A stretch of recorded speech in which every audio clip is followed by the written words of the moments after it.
بے شک تمام تعریف اللہ کے لیے جو سارے عالم کا رب ہے۔ عزیزان گرامی، ایک عالم صاحب نے ایک بوڑھی عورت کو چرخہ کاٹتے ہوئے دیکھ کر فرمایا کہ ضعیفہ ساری عمر چرخہ ہی کاٹا یا کچھ اپنے خدا کی بھی پہچان کی؟ ضعیفہ نے جواب دیا کہ بیٹا سب کچھ اسی چرخے میں دیکھ لیا۔ عالم صاحب نے فرمایا بڑی بھی یہ تو بتاؤ کہ خدا موجود ہے یا نہیں؟ ضعیفہ نے جواب دیا کہ ہاں، ہر گھڑی اور ہر دن ہر وقت خدا موجود ہے۔ عالم صاحب نے فرمایا مگر اس کی دلیل؟ تو ضعیفہ بولی دلیل یہ میرا چرخہ ہے۔ عالم صاحب نے پوچھا یہ کیسے؟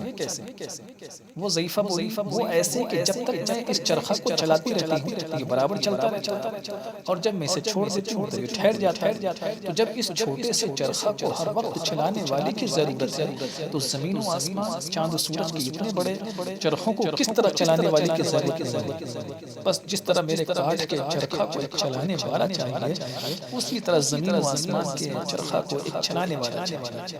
جب تک وہ چلاتا رہے گا سب چرخے چلتے رہیں گے، اور جب وہ چھوڑ دے گا تو یہ ٹھہر جائیں گے۔ مگر ہم نے کبھی زمین و آسمان، چاند و سورج کو ٹھہرے نہیں دیکھا، تو جان لیا کہ ان کا چلانے والا ہر گھڑی موجود ہے۔ تو عالم صاحب نے سوال کیا کہ اچھا یہ بتاؤ کہ آسمان و زمین کا چرخہ چلانے والا ایک ہے یا دو ہے؟ تو ضعیفہ نے جواب دیا کہ ایک ہے۔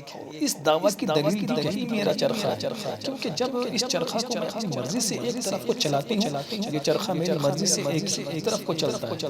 اگر کوئی دوسری چلانے والی بھی ہوتی پھر یا تو وہ میری مددگار ہو کر میری مرضی کے مطابق چرخہ چلاتی، تب تو چرخہ کی رفتار تیز ہو جاتی، اور اس چرخہ کی رفتار میں فرق آ کر نتیجہ حاصل نہیں ہوتا۔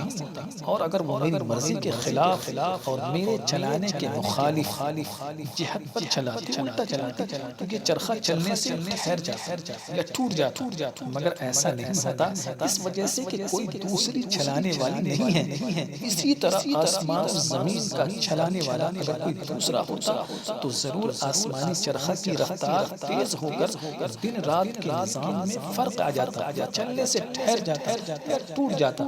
جب ایسا نہیں ہے تو ضرور آسمان و زمین کے چرخہ کو چلانے والا ایک ہی ہے، صرف ایک ہی ہے۔